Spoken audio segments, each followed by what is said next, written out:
Hola, bienvenidos. Mi nombre es José Manuel López García. Principios metafísicos de Kant. Immanuel Kant es un gran filósofo alemán, uno de los grandes creadores de la teoría del conocimiento, uno de los grandes pensadores de todos los tiempos, y en su libro Principios metafísicos de la ciencia de la naturaleza, que aparecieron publicados en 1786, aplica los principios trascendentales que ya estaban fijados en su Crítica de la razón pura de 1781, o, lo que es lo mismo, el sistema de las determinaciones a priori del entendimiento. Según Kant, la matemática no produce conceptos. De hecho, la intención de Kant es publicar su libro 100 años después de la aparición de los Principia Mathematica de Filosofía Natural del gran Isaac Newton. Esto también lo indica Carlos Masmela en su introducción a este libro Principios Metafísicos de la Ciencia de la Naturaleza.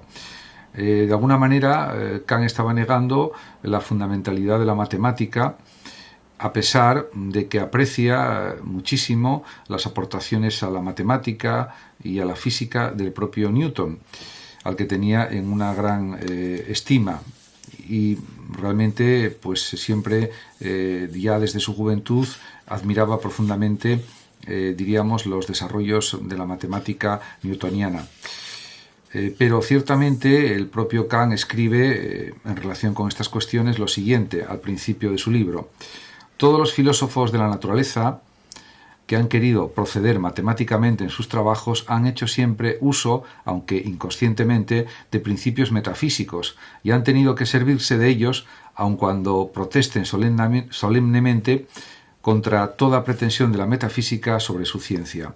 Por lo tanto, diríamos, estos principios abstractos metafísicos son importantes y no son algo secundario, porque también el propio Kant indica que la metafísica no procede de la experiencia, sino que contiene las puras acciones del pensar y por consiguiente contiene también conceptos y principios a priori, como no podía ser de otra forma. De hecho, la Crítica de la razón pura, que es su obra fundamental, trata de corregir las insuficiencias conceptuales del filósofo inglés Newton, de este gran filósofo natural, de este gran matemático. De hecho, diríamos que el criticismo kantiano es una combinación de racionalismo y de empirismo. Como se sabe, Kant despertó de su sueño dogmático gracias a la lectura de Hume, de las obras de Hume, en la década de 1760, y a partir de ahí fue componiendo la estructura de su Crítica de la razón pura durante unos 10 años aproximadamente, y luego ya pues en un periodo de unos 4 o 5 meses diríamos que se puso a redactar esta grandísima obra que es una de las fundamentales en teoría del conocimiento. Podríamos decir que la Crítica de la razón pura marca un antes y un después en la epistemología o teoría del conocimiento. De hecho, Kant, en los principios metafísicos de la ciencia de la naturaleza, tiene en cuenta, por supuesto, los límites y la estructura de la razón, porque hay que tener en consideración que es un libro posterior en varios años a la propia elaboración de la Crítica de la razón pura. En esta obra, en los principios metafísicos de la ciencia de la naturaleza, Kant pone en duda también que los principios matemáticos sean los genuinos principios de la ciencia. Por ejemplo, discrepa de los planteamientos newtonianos al decir que el espacio no es el sensorio de Dios, como pensaba el propio Newton. Diríamos que para Kant el espacio es la forma humana de la intuición.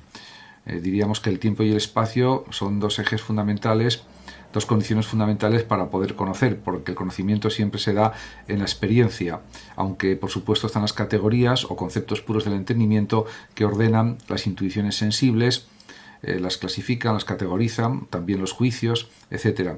Por lo tanto, diríamos que este libro, aunque es posterior a la Crítica de la razón pura, completa en los aspectos relativos a los fenómenos de la naturaleza, diríamos, muchas cuestiones relativas a lo que es realmente el espacio, la materia, la impenetrabilidad de la materia y otras numerosas cuestiones de tipo físico, de tipo natural, que no han sido tratadas en obras anteriores del propio Kant.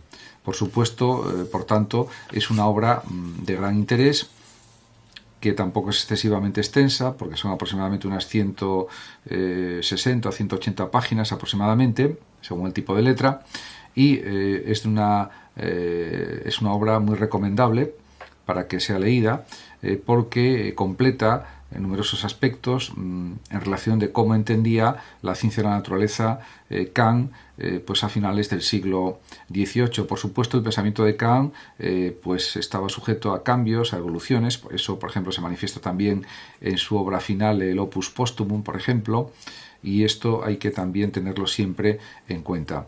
Muchas gracias a todos por su atención, saludos también a los oyentes de Radio Sofando de México y por último decir que el que lo desee puede compartir este vídeo o simplemente suscribirse a mi canal. Hasta siempre. Gracias.